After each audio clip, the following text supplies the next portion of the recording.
Hello, my cat loving friends. I hope you had an amazing holiday season. After the holidays, we started getting hit with all this news about raw food, right? Raw food's everything. Raw food's the best. Raw food will help your cats to live forever. It's the greatest thing on earth. Oh, wait, now bird flu. And we're very confused. So Rita and I did what anyone would do. We reached out to Steve Dale because, the man's got his hands in everything that's companion animal related at the very least syndicated radio shows and podcasts and books and appearances, and he sits on 12,000 boards. I couldn't possibly tell you all of it. So, we're going to take a break to hear a word from our amazing sponsor, and then we're Amazing. going to come back and we're going to pick Steve's brain and find out what he can tell us about all of this because we're so confused. We'll be right back. Welcome back to 19 Cats and Counting. I am your co host, Linda Hall. This is where I usually say I'm here with my gorgeous BFF, but she's incredibly ill. And so I was going to do it without her, but Steve's first words were, "It's just you. I wanted both of you." So I'm feeling kind of sad, but Well, when you hi, say Steve. you should back up a little bit because when you say incredibly ill, I think you're going to scare people. So Oh, yes, no. Sick yes, like exactly. Yes. flu sick, where you think you're not going to make it, but it's a Yeah. She'll be normal, okay. reasonable. Yeah, she'll be fine. Steve are the yucky stuff. So, welcome back, Steve. We're so glad to have you back. Talking to both of you is one of my favorite things to do when I have the opportunity to do it. This will Yeah. not be a favorite topic to talk about, but you and I, before we talk about bird flu, Yes. if you have time, Yeah. I always got we time were for you. talking before we began Yeah. about Las Vegas. I don't know how Yeah. that came up, but I go to a veterinary conference every year in Yeah. Las Vegas. I've been going well over 20 years. And one year, this has to do with cat behavior. One Okay. year, I was, it's at New York, New York. The conference was then maybe at MGM, and now it's at Mandalay Bay. It's the Western Veterinary Conference, sometimes called Viticus. I'll be there this year, by the way. If you're a veterinary Hey. professional, I'll be presenting, I think, 6 times there. So, and as a conference, it is wonderful. I'm not necessarily a big Vegas person, but anyway, I've never been. Can you believe it? Is there something wrong really, with me? I'm going to be 58 in March and I've never been to Vegas. it's fun, and the shows are great. The restaurants now are great. Not cheap. It's not an Right. inexpensive place to be, but I don't gamble, so I'm there for solely for the veterinary conference. I really am. So and you're inside all day watching Yeah. these amazing lectures, or in my case sometimes lecturing. And I got out, just walking to the next hotel over, and I had one of those drinks that you drink that's a mix of who knows what kind of liquor and strawberry stuff or something. Okay. Yeah. It's Yeah. you would know it goes in a Yep. Yep. mixed Kind of machine like like a that. frozen, like a daiquiri or Yeah. margarita or something along those Yes. lines. Yeah, Yeah. Those are exactly. those are my jam. I'm not a drinker unless it's fruity and frozen and deliciously You would love fattening. those. Yes. So I'm Love sitting on a bench drinking my frozen thing. I was yeah. just me. It was toward the end of the conference. And this woman sits next to me and says, "Oh, what are you doing in Vegas?" Because everybody there is not from Vegas, or Right. Of course. that in that part of Vegas. Yeah. And this was probably 10:30, 11 o'clock at night. And I said, "Oh, I'm here for a veterinary meeting." She said, "Oh, you're a veterinarian?" I said, "No, no, I'm an animal behavior consultant." She said, "Well, what did you talk about?" And I remember that particular year, one of the topics was uh, cats thinking outside the box, essentially inappropriate elimination, right? So I told her that, and she said, "Wow," because I have a cat, and she's describing her scenario. So she has a cat who's missing the litter box or not hitting the litter box. I don't remember all the specifics, but I think I gave her some good advice after she told me exactly what was going on. How many boxes do you have? What kind of litter do you use? Have you had your cat medically checked? All those things, Are right? there And cats outside? yeah, Cats all raise a right. All feral? those, Yeah. yeah, all those questions, right? Is it I'm figuring out in my head, is it spraying or is it voiding? All those things. So asked her the questions, gave her some advice, and she said, "I think that might be helpful actually," because she wasn't doing some things, whatever they were. And she said, "I really should pay you back." I said, what do you mean? I said, I don't want any money. She said, oh no, I wouldn't give you money. I said, Okay. what do you mean? I still was not getting it. That's how naive I am. And I'm a big set, I live in Chicago, but I don't know this stuff about Vegas. So I said, what do you mean by that? And she says, do you have a pen? And I did. And she had a piece of paper and she wrote down her address. And I said, what's this? She said, it's my address. I said, well, what is that for? And she said, cash only, by the way. I said, what? So then I finally began to catch on. So but what's important is that I helped her cat. And I love that you were naive to not be like, oh, that's what she wants, right? Was your wife like, good job, baby. Good job.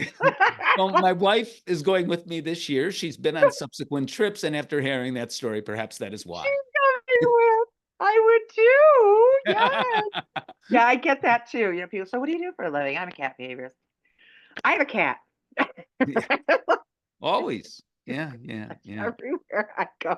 So let's talk about bird flu. Yeah. So okay. So Or avian influenza or any yeah. number of Is it terms that, H5N1? Is it now? I was well, looking right, at that's the exact yes, strain. yes, yes. And I'll circle back to that because that's important in a way for something Okay. else that Dr. Scott Weiss has brought up Okay. in his most recent blog post, actually.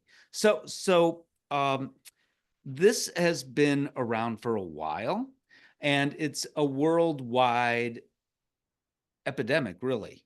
I mean, millions of birds, if not upwards of a billion, Right. have been culled all over the world. But it's not only chickens or turkey, poultry, on farms. It's also wildlife. It's wild geese. It's even songbirds and even bovines. So the bird flu has crossed over into cattle, which is part of the reason why we're about to talk about what we're about to talk about with cat food. It has been suggested that dogs are absolutely immune. That's not true. We don't know the extent of how dogs, I'll get to cats in a minute, how dogs can be affected or their susceptibility. But we do know at least one dog has passed. And we know that some countries, including China, aren't keeping careful records and or aren't telling us what they know anyway, necessarily, which harkens back to something else that happened in 2020. Mm-hmm. And it's no different. But this isn't only China, it's a worldwide issue, including, I forget the exact number of states identified in America, but it's nearly half the states where it's been identified in one place or another. I live in Chicago, in the heart of the city, or near the heart of the city, a bald eagle.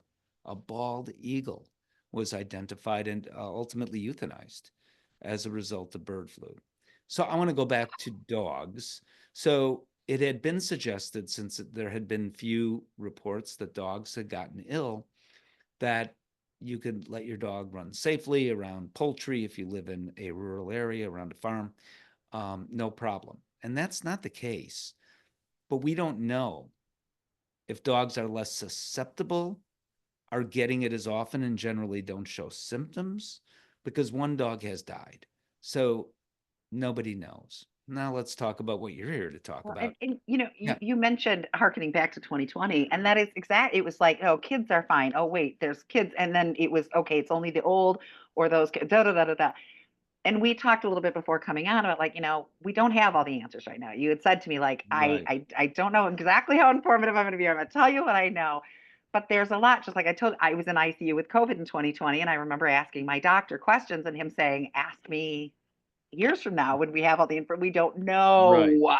We haven't seen. We have to see how it comes out." And they were saying they were afraid that cats could give it to us. Well, then no, cats can't give it to us. But then they turned around and said, "P.S. We can give it to our cats. So quit throwing your cats out the doors." It's just there's all of this, and all of the information hasn't been gathered yet. So I guess I want to put that out as a disclaimer. We're going to talk about what we know to this point, and then we'll try to put some action into it. But yeah, we don't have all the answers, right? It's still ongoing. Yeah, and we're calling it bird flu. Now it's being called highly pathogenic avian influenza, Okay. HPAI more often, just as a point of Nice. reference. Yep. But to some Yep. extent, it's tomato, tomato. We all know what we're talking about here. Yep. Yep. Yep. Cats are susceptible. They're likely, he says carefully, more susceptible than dogs. Okay. A number of cats, unknown exactly, have succumbed. While we keep fairly careful track in America, other countries don't. So Right. worldwide, we don't. And even in America, we don't, because if a cat, especially not as much today, but especially say a year ago, passed away, who does a necropsy or animal autopsy to Absolutely. That determine is what incredibly happened? rare. And True. a veterinarian may not suspect that had been the cause, Right. because it was thought that if you don't live on a farm and the cat isn't killing only farm animals, that particularly birds like chickens and turkeys, then it's not likely at all, if at all possible, for the cat to get bird flu. And that turns out not to be true. So we know today that if your cat is an indoor outdoor cat, and I can and am happy to talk about why cats should be indoors only for a whole plethora of other reasons, You and me with one both. with one exception, which I can talk about as well.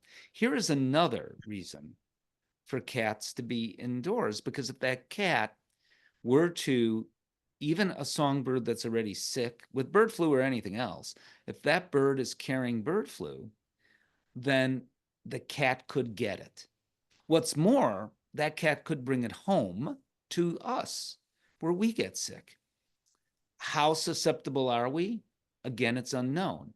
Now, the government has said we're concerned enough that if you work anywhere near farm animals, farm poultry animals, but now it's farm animals pretty much, by Well, the yeah, way. you said it's crossing into bovine into cows now. So Yeah.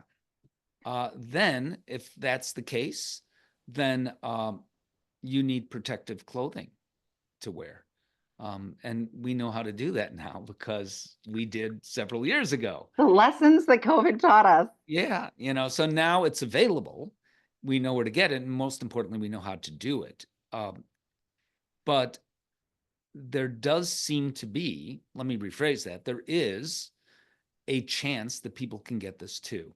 Which people are more susceptible? We don't know yet. Are they mostly younger people, mostly people with other illnesses that have the comorbidities, is the fancy term for that? Is it people that are only older? It doesn't seem to be the case. It just means people exposed.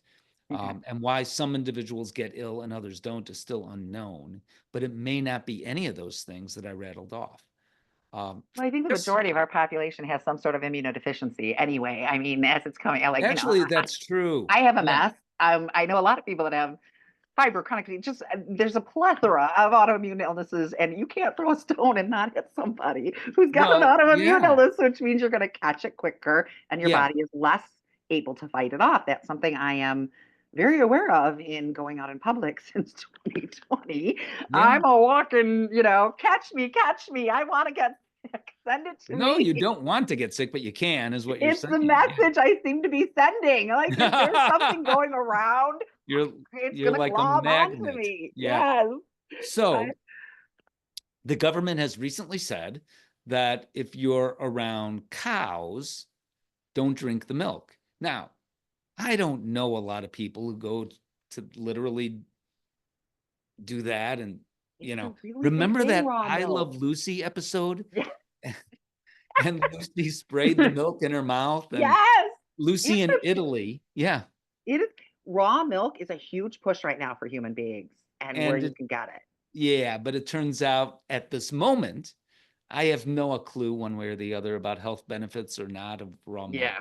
Yeah. But Yeah. at this moment, because bird flu can actually be spread that way, uh, the recommendation is to don't do that. Yeah.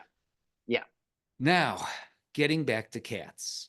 Okay. We got to The, stop for a break because Rita's not here to patrol me, and I just realized I'm running low. So let's take a all right. break, So what we'll and then we're do going to is get we'll back to the talk gas. exactly. Yeah, Yes, there's your yes, tease. there's your All right. teaser. Everybody hang in there. We'll be right back after a word from our amazing sponsor. Welcome back to 19 Cats and Counting. I believe you were in the middle, Steve, of relating this now to the cat situation. Right. So it has been identified that at least some percent of cats that have come down positively with bird flu or avian influenza virus or all these other names that it has um, had exposure to raw food diets. Now, if you want to begin a bar fight, the person next to you at the bar, talk to them about raw food diet or fresh, what kind of food you should feed a dog, a cat, a pet ferret, whatever it is. And I mentioned ferrets, by the way, on purpose, because what I didn't say and should have, even though you're not, maybe you'll transition to do this one day, but you're not a podcast for ferret lovers. We're not, but you don't know, people have Yeah, they multiple do. different kinds of Right, animals in right. their homes. So we're So, all about so hitting everybody up. yeah. So ferrets actually seem to be European ferrets, those we have as pets, do seem to be also equally susceptible as cats. Ah, And incidentally, that's not a surprise knowing what we know. So when uh, COVID-19 first came about, or what we're calling COVID-19, um, for the purposes of this, uh, yes. it was suggested, and the prediction turned out to be correct, that dogs wouldn't be as susceptible as cats or ferrets. And it turned out that ferrets and cats were And equally here we are. susceptible, more Yes, or less. yes, Of course, we heard about it more in cats because there aren't nearly as many pet ferrets, but people do right. get pet ferrets. Oh, definitely. My husband used to have one. Yeah, they're He had wonderful. one years ago. Yeah, They're a yeah. ton of fun. Oh, yeah. However, you shouldn't let your ferret out roaming outside anyway because of a whole assortment of other reasons, Right. including laws. Having Oh, said yeah. that, the raw food deal goes for ferrets as well as it does cats and likely dogs too. So now, at this point in time, by my count, 2 raw food diets have been recalled because they've caused a problem in cats. But the veterinary experts, of which I say, again, I am not. I am reporting what infectious disease experts have said, and I've written about it. And when I wrote about it, the reply back has been, oh, there they go again, trashing raw food. I can assure you of one thing for sure. These infectious disease veterinarians don't care a hoot about the raw food versus kibble versus whatever argument. They're just reporting what they know, period. Well, that's it. Let me tell you something, okay? Let me reach into my drawer right beside me and I'm prove looking. on camera I just dumped that I feed my cats partially a raw diet. I don't now because I don't know what's going on. This isn't bashing anyone, okay? I have a company that I freaking adore for raw food. And yeah, I do it. And it has helped for many ways. This is probiotics, prebiotics, blah, blah, blah, blah, blah. But stuff happens, right? Food gets tainted, human food, animal food. It has nothing to do with the company. There's some crappy companies out there. Let's not joke around about that. But that isn't to say that anybody that has a recall is a crappy company. Stuff happens. Bird flu was not predicted in the environment. However, if this is a problem, then I pause on the raw diet until we have a handle on it. I have 12 cats in this house. 12. Well, and that's the other concern too, because if for some reason one cat does get it, then it's called highly pathogenic avian influenza is one of those terms that's used. Highly pathogenic, So Mm-hmm. it is a concern, for people that have multi-cat homes, and most people that have a cat don't have one. They have more than one. Right. You go a little Hopefully overboard, not but 12. but we love you for that. I love you back. Uh, So we don't know how this is all going to play out, but the recommendation, and you can go to AVMA, the American Veterinary Medical Association, avma.org. Several state veterinary associations have said independently also what the AVMA has recommended. Some infectious disease veterinarians have also suggested that if it essentially, the veterinarians have said if it's me, I'm not feeding raw food anymore. And the official organizations have recommended against doing it for cats, for sure. For carrots, for parrots. No, I don't mean for ferrets. ferret, take 3. Carrots, carrots, carrots. Don't feed a carrot. I don't think my cat, you want a carrot? No, they're not into it. Probably not. No. For ferrets, probably not. And for dogs, if it's me, I'm erring on the side of safety. But I also follow what these veterinary recommendations suggest. There are so many good diets out there. What's more, and now I will get myself into trouble with some of yours, viewers. Jump on in. The water's Yeah. warm. Come Yeah, on. yeah. There really has been truly, and then I'll tell you something surprising, but there really has been no evidence scientifically in a peer-reviewed study in a journal anywhere, as far as I know, that there is a benefit to feeding raw. And I understand for cats more than dogs how that might make sense. So it turns out you may be able to cook your raw food. So if you cook it, and if it's at a high enough temperature, like if you cook anything else, the highly pathogenic avian influenza virus is a virus. So you'll kill the virus. Okay. That'll, And yeah. and no one really has said, to anyone's knowledge, that you can't cook raw food and take Okay. nutrients away from it. Now, And I I am not a just read nutritionist. today, Yeah. because I used to get a brand that comes in these little frozen logs. I kept forgetting to thaw them. I can't remember to thaw the chicken for dinner tonight. I'm not going to remember to thaw my cat's food. So I gave up on that. But I thought, oh, maybe with it being frozen, nah, them little suckers can stay frozen forever and they still come back. They're like in some frozen coma and they come back. So just because you freeze it, don't think that gets you out of hot water, according to what I read. No, freezing it can be helpful, but it doesn't solve the problem necessarily. It can, it cannot. Okay. Freeze drying, same thing. It may or may not. However, heating it up, and I don't remember the temperature number and the amount of minutes it needs to be at that temperature. I'm sorry, I don't. That's all right. But Look it up. heating it up, Dr. Scott Weiss has that in one of his blogs called Worms and Germs. And he has a post where he indicates what that temperature is. I'll take his word for it. Yep. But I'm not a nutritionist, and I'm certainly Absolutely. not a Yep. dietitian. So Yeah. I just don't know. I know. But you've got your thumb on the pulse of all this stuff Well, going and on, which is why we reached out to you to say, what do yeah. you know? And the point is that you can cook it. Yeah. So Yeah. if you are determined to feed raw food, Yeah. go ahead and do it, I suppose, but cook it first. Yeah. At least for now. Which I can tell, I hear them. Do you hear them? That kills the nutrients. And I don't know that that's true. Okay, I don't know if it's true or not, but even if it kills it a little, it's kind of like the joke I used to give about having a Diet Coke with dinner. I don't drink soda anymore, but I used to have I was a big Diet Coke fan.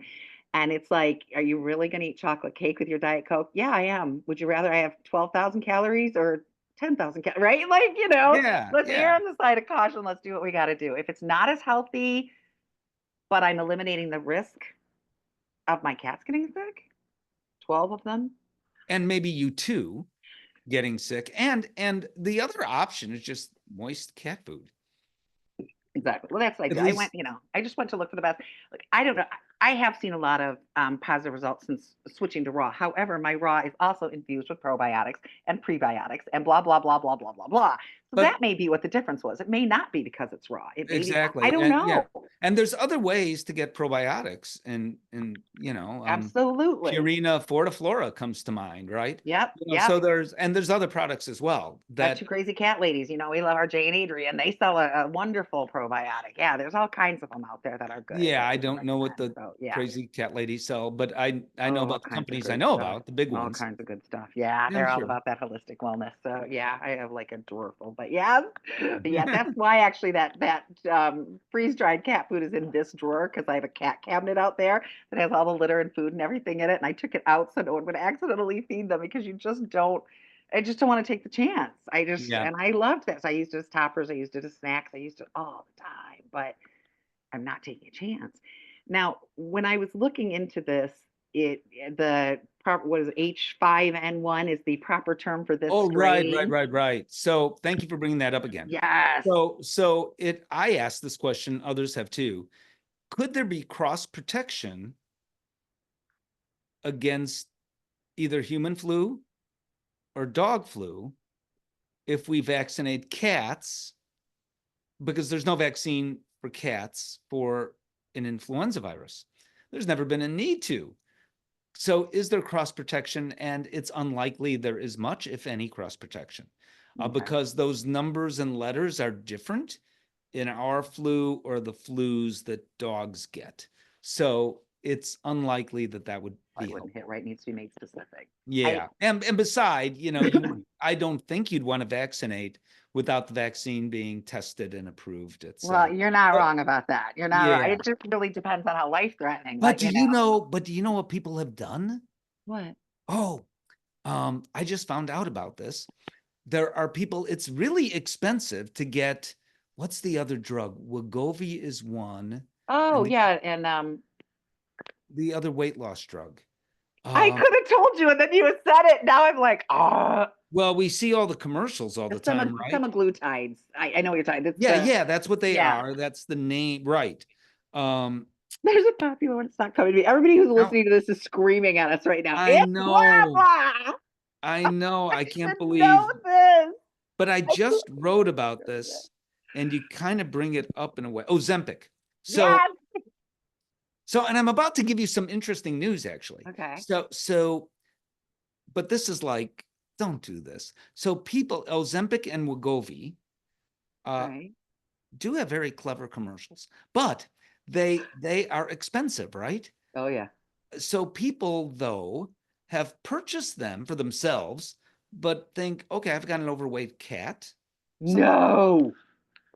Stop it. or not do it on purpose, but get it confused with the cat's diabetic injection. So instead of injecting the Wegovy into them or Ozempic, they inject a cat diabetes product, And what happens to the cat? and then vice versa. The cat gets very sick. No doubt. I mean, that's not, oh my God. And that has happened. So don't do that. Be very, very careful. And certainly don't do it on purpose, because people have actually done that. Now, here's the news.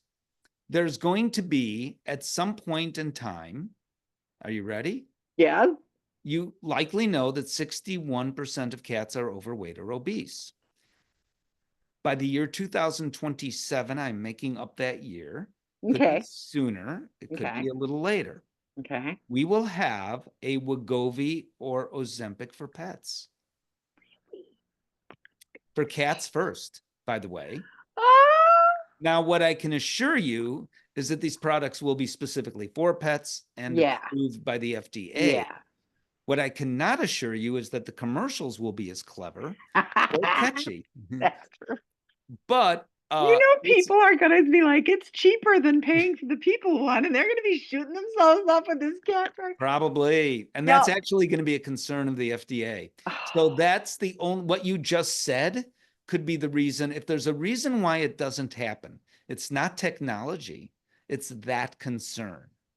And I'll tell you, I know cat obesity was not our. We need to come back to talk about cat obesity. Like one of Rita's cats, Gigi, I call her the manatee. One time I went to visit Rita and she comes waddling out and I just lost it. I was like, she looks like a manatee. I think I offended her. I apologize later. But she's huge and she's been doctor checked up and down and Rita regulates and she's huge. And there's So just here's no explanation for this. So I happen to be on the board. You may not know this. I'm on the board of directors of the Association for Pet Obesity Prevention, aside from some of the other boards I'm on. But the new thinking that we have is, yes, absolutely, overweight, obese cats can be, at least in part, sometimes in great part, sometimes, though, no part at all, because people are feeding table food or too much food. Right. So that may be happening, like we've always said, but it may never happen. And yet the cat may be overweight or obese. Why? So we don't know the answer. In part, it's genetics plays a role. more than we thought, perhaps. But we actually don't know the answer to that. And the thing that the association where I'm on the board feels, and we all feel this way, that we have to stop the blame game. So it used to be, now educating people not to feed their cats too much, fine. Educating how to feed as much as what to feed, oh, I've been all about that for years. However, to stop pointing the finger, because a lot of people, if not maybe even the majority, we don't know, are actually doing it all right. They're doing everything right. I haven't. If you looked at my cats, you'd be like, that one's really skinny. Oh, these 5 are normal size. Oh, these 2 Yeah, are pretty chunky. They're all doing the same thing. Believe me, I do not feed my cats table scraps. No one wants to open that Pandora's box. Okay, you feed right. them one thing off your plate, and they're like, "Hi, mom." Every time you eat, and there's 12 of them. I've There's been on more a of them than diet. I you. have been on a diet the last few year or last few months, but I'm really not sure I want to go that extreme. So what can we do to make a difference? And, so we're beginning to understand all of this better, but in the process, and we educate veterinarians. That's part of the mission of this organization. So we are telling veterinarians, and, it'll take a year or 2 or 3 for this to happen fully, to change their communication that they have with clients. First of all, it's a difficult thing to bring up with clients if you're a veterinary professional, because frankly, that client looking right back at you may be overweight or obese as well. So that's one issue. If not, everybody has someone in their family that is. So it touches people as well, Oh, absolutely. We all And know the also, I struggle. think that I could talk till I am blue or you're blue in the face about why it's a problem. But I think most cat owners actually know that at I some. do, and I think it's always important to unpack where something came from, and those who do not learn from history are doomed to repeat it. Right? That is the kind of my mantra. But we got to fix the problem, right? So Yeah, I'll we tell you, do. we are over time, but I'm going to ask you, will No, you please come no. back? Will you please come back and talk about our pets and obesity? Because this is, yeah, we all Only, need this so well, bad. there's only I'll one. try to get Rita. Yeah, I knew that's that the was coming. condition. I knew that Yep. was coming. I All pay right. for 2 of you. You got it. That's I want right. 2 of you. That's right. You got it. You got it. Well, before we wrap, I just want to leave with some action items. So, A, we're not bashing anyone. All y'all that are really trying to help our cats are great. Thank you for your service. But something has happened. Some food has gotten this. It is a thing. We don't know how big or how whatever. But my personal take is err on the side of caution and don't give them something that may be a problem until they get this worked out. Would that be Yeah, fitting with your line? it's yeah, absolutely, and it's an ever evolving situation. So I'll be reporting on it. My website is stevedale.tv or .tv SteveDale.tv. or Fancy. yep. And like you, I host podcasts and all the rest, as well as write stories. And the American Veterinary Medical Association, as always, doing a great job of keeping up with this. And avma.org is their website. So wherever you want to go to a trusted source. Worms and Germs, I mentioned, Dr. Scott Weiss. I Yep. know him. He has no idea I'm promoting his site, but Yep. he's in Canada, and he's one of the leading infectious disease experts on the planet. He Amazing. happens to have a blog that's written for professionals, but you can go there too. Yeah. So, I encourage everybody to check all this. I do. yeah, Like if I look up, like, I was looking into this and I'm like, okay, how safe is, what's the problem? And then I look at another site and another site and another site because people in different opinions and this one says new cases just getting, you gotta, stuff is evolving all of the time. And this one may have this great information. This one may have something to add to that. So sure. I say hit them all up. go to avma.org, go to stevedale.tv. And really honestly, don't listen because it's going to sound like I'm, trying to blow up your skirts here, but Steve really does have his finger on the pulse of everything going on with cats and dogs. So if you have questions, he really is an amazing resource, which is why when we were discussing it, we said, let's see what Steve knows. Thank you. Let's Thank see. you. So I don't yeah, generally wear a confirming. skirt, but nevertheless, I thank you. Yeah, well, maybe next year's Cat Expo will see in a skirt. I don't think so, but that's Thank okay. you, thank you, thank you, thank you for coming back Thank and you. talking to us Thank about you. this. I know we don't have all the information, but you've at least given us some ground to tread on and know where we're walking. So Okay. And my forever gratitude, and Rita's too, to Mark Winter, our amazing producer, who is pretty much everything and does such a great job with us. And Rita, we missed you, especially Steve. Steve really missed you. All right, everybody, have a great time. We'll see you next time. And remember, every day is Gatter Day. I had to do Rita, where's the off on the recording? Thank you. Stop. Okay. Stop.